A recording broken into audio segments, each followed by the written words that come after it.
How to download and install Google Classroom in Android. Hello everyone, welcome to this channel. I'm Emily and I'm here to help you out today. So without any delay, let's get started. So first of all, go to the Play Store application on your device and make sure that you're logged into your account. After that, all you have to do is just search for the Google Classroom over here. As you tap on that, you'll be able to see the app over here. Now just tap on install and it will start installing on your device.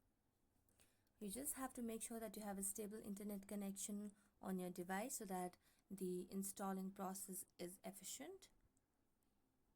So let's just wait for a while. So it has been installed. Now just tap on it and it will open and land you to the home page of the Google Classroom over here. Now as you tap on that, you just have to tap on get started and select the account that you want to get it linked with.